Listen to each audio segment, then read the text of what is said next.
என்னோட சிந்தனைகள் தான் என்னோட குலத்தை தீர்மானிக்குது. சோ அதுவா நடக்கிறத நான் ஏன் பொருட்படுத்தணும்னு சொல்லி அந்த விஷயத்துல விசுவாசமா இருந்து ஒருத்தர் சொல்லிட்டாரு.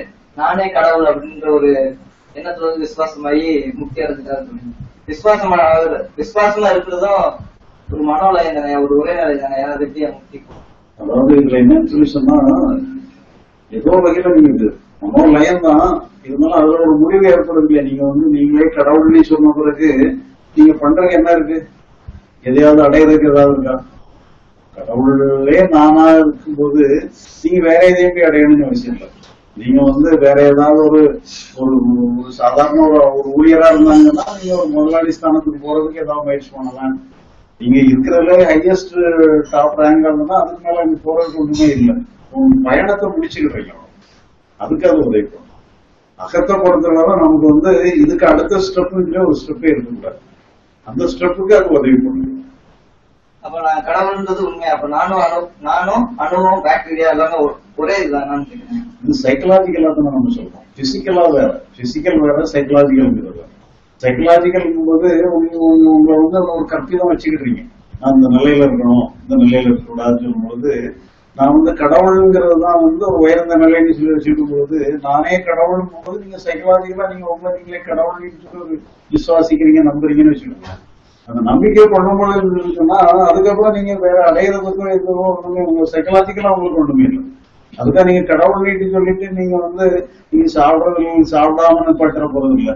இது கடவுளுக்கு சாப்பாடு வேணுமா கேட்டு அதனால அந்த மாதிரி எடுக்கக்கூடாது. சைக்கலாஜிக்கலா எடுத்துக்கணும். சைக்கலாஜிக்கலா நீங்க இருக்கிறதுல ஹையஸ்ட் ஸ்டேட்ல இருக்கிறீங்கன்னு சொல்லி சொன்னா அதுக்கு மேல வேற ஒண்ணுமே முயற்சி பண்ண வேண்டியது.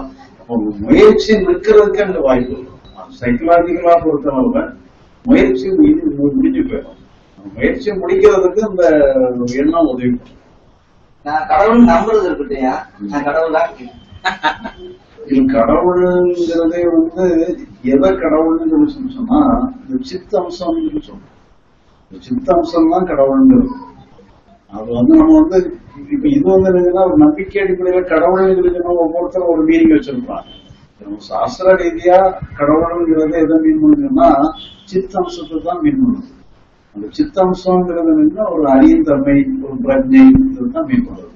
அந்த பிரஜையை வச்சுதான் எல்லாமே நடக்குது. அது இல்லாம எதுவுமே இல்லை. அதனால அதை தவிர வேற ஒண்ணுமே இல்லை. ஏன்னா நமக்கு அதுதான் எல்லாமாவும் வெளிப்படுது.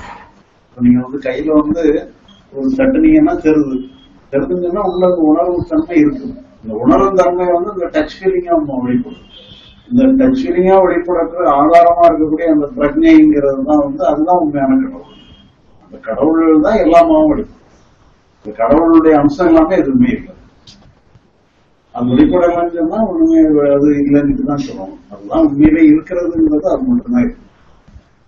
அந்த மாதிரி எடுத்துட்டு வந்தோம்னா எல்லாமே கடவுள் சொல்லி நீங்க சொன்னதை வச்சு நான் புரிஞ்சுக்கிட்டேன்.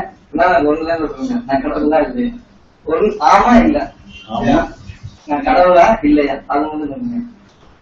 ரொம்ப எக்ஸ்பிளைன் பண்ணீங்கன்னு வச்சுக்கோங்க, நம்ம புரிஞ்சுக்குவேன். அப்புறம் வீட்டுல போய்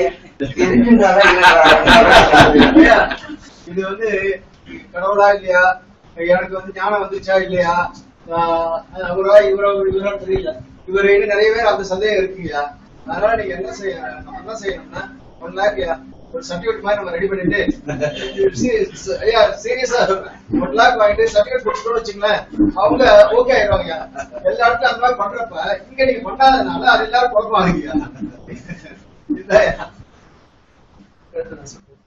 சரி, நீங்க கடவுள் தான். 1 lakh சர்டிபிகேட் கொடுத்துருவோம். சம்பாதிச்சு வந்துருவாரு. ஆமா ஆமாங்க. இங்கோட சாமி இருக்காங்க. முதல்ல ஜஸ்ட் அவரு அந்த மாதிரி அந்த மாதிரி okay sir. Notice pass point அவ சொல்ல முடியாது.